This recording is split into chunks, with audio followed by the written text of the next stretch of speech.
Hi everyone, and welcome to Sent You a Message, our weekly video where we answer all your questions about gardening. You mean video games? Yeah, what did I say?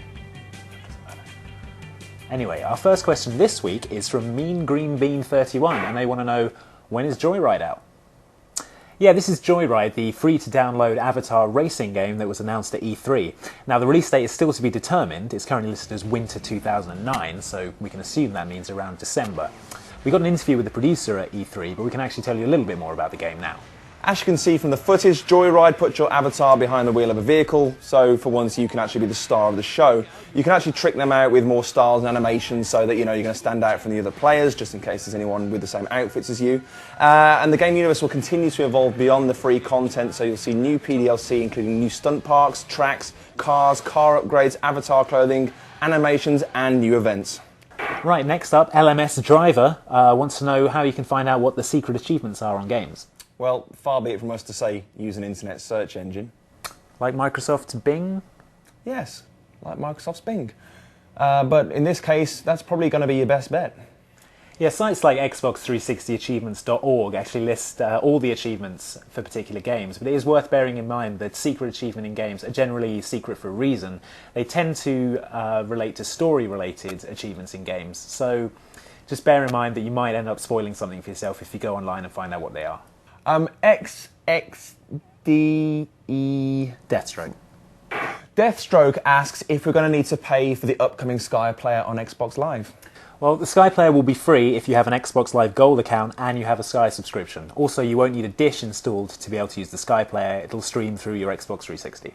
What's also cool is that you can take advantage of existing live functionality within the Sky Player. So, for example, you can go to Sky Sports, start up a party, watch a Premier League football match, and then have your avatars act out all your celebrations and commiserations while you're chatting to each other over your headset. One can only hope they'll do the same for Gladiators. I like football. Me too. Up the Uniteds.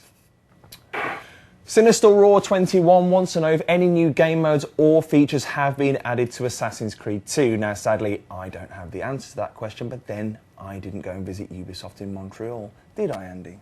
No, you didn't. I did, and we've got a video coming up soon on Inside Xbox where we talk to the producer, but yeah, there's tons of new stuff. There's a flying machine invented by Leonardo da Vinci. It's kind of a fixed-wing glider used to glide across the city and gain access to buildings. There's upgrades to the wrist blades. Those are coming. You're going to be able to actually upgrade that throughout the game. The ability to swim, obviously, that's going to be useful in infiltrating those mansions for the assassinations. And lastly, another big thing is the character of Desmond, the modern-day descendant of Altair and Ezio. He's going to play a much bigger role in the game. So yeah, keep an eye out on Inside Xbox for the interview for more stuff. Did I ever mention that I hate you? Yeah, I got your essay. Okay, we've got a good question here from I Am Handyman, who's disabled and wants to know if he'll be able to use Project Natal. Well, Natal actually maps 48 different parts of your body simultaneously, so it'll track your head, your arms, your shoulders, your legs, which doesn't mean that you have to use your legs all the time. Indeed, a lot of things we've seen can be played sitting down. It's also worth noting that Natal isn't exclusively separate to the controller. There are, chances that you will be playing games using the controller and also, well, let's speculate again, that you're playing a first-person shooter. You could be actually using your head to target while moving around with the control pad, so the possibilities are endless. Next up, Batman Bill wants you to know something that's quite techie. It's actually about port forwarding, but this can actually benefit your live playing experience, so we're going to do him the favour. Yeah, if you're having problems joining games with particular friends, if you can't hear people talking but you can see that they are talking, or if you can't accept game invites, then you may have the ports on your Xbox 360 set up incorrectly. Now, there's actually a very helpful guide on the official Microsoft support page, and the address for that is here, so go check it out.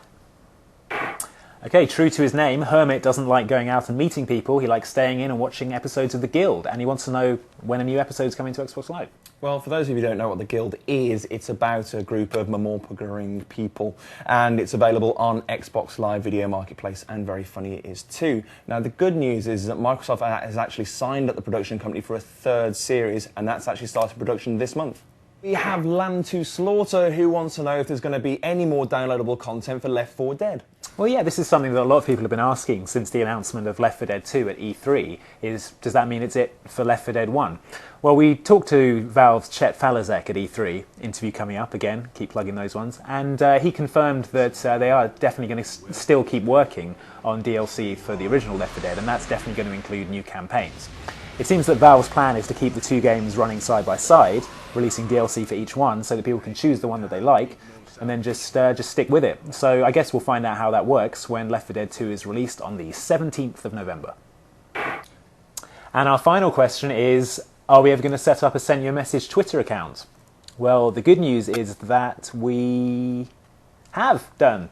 So at your questions to Sentuamessage, or email your questions to sentuamessage@hotmail.com, or send them to the gamertag Sentuamessage. How many more options do you need? Oh my God, have you seen what Ashton Kutcher's sent on TwitPic? Oh, gods, that's just unnecessary. See you next week.